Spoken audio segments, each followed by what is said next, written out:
আসসালামু আলাইকুম। মাননীয়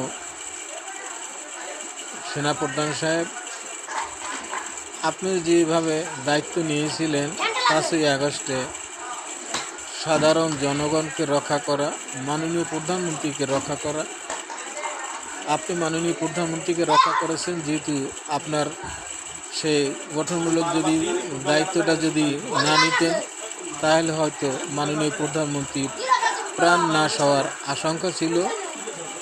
তাই তাকে রক্ষা করেছেন, লাখো কোটি শুকরিয়া। বাংলাদেশের জনগণ হিসাবে আমি আপনাকে কৃতজ্ঞতা জ্ঞাপন করছি। এখন যে বর্তমানে বিরাজমান বিশৃঙ্খলা বাংলাদেশের ভিতরে সৃষ্টি হয়েছে, এই মুহূর্তে যদি আপনি চুপ থাকেন, তাহলে এই সন্ত্রাস ক্রমাগতভাবে বৃদ্ধি পাবে। এখন আর আপনার সেই নীরবতা থেকে কোনো লাভ নেই।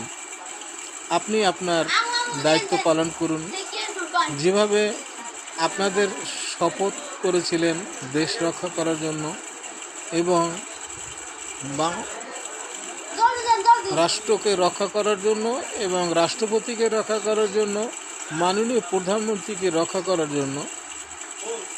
এখন যদি আপনি সে কাজটি না করেন অদূর ভবিষ্যতে, তাহলে মইনু আহমদের মতো অবস্থা আপনার হয়ে যেতে পারে।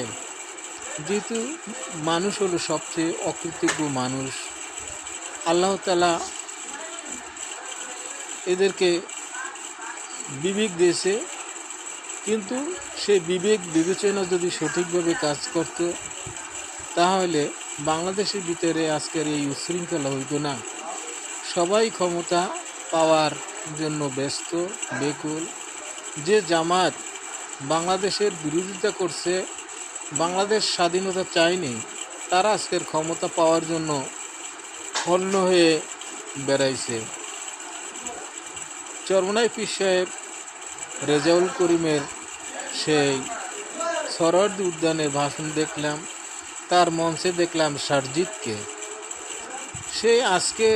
সেই দোসররাও বাংলাদেশের বিরোধিতাকারী, যাদের উছিলায় বাংলাদেশ ধ্বংস হয়েছে, অগ্নিসংযোগ হয়েছে, তারা আজকের আলেম সমাজের সাথে মিশে কোন চক্রান্ত করতেছে, সেই দৃষ্টিতে আপনাদের গোয়েন্দা সংস্থা ডিজিএফআইরা যদি কাজ না করে, তাহলে ক্রমাগতভাবেই বাংলাদেশে সন্ত্রাস বেড়ে যাবে।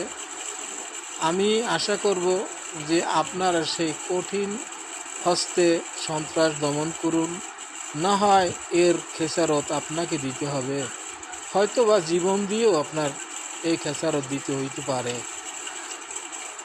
সন্ত্রাস কোনো দলের না, সন্ত্রাস কোনো দিন আপন হইতে পারে না। যারা লোভী, ওরা যে কোনো কাজ করতে পারে। আমি দেশের স্বার্থে এবং মানুষ হিসেবে বিবেকের তাড়নায় আজকের এই ভিডিওটি করা। আসসালামু আলাইকুম ওয়া রাহমাতুল্লাহি ওয়া বারাকাতুহু।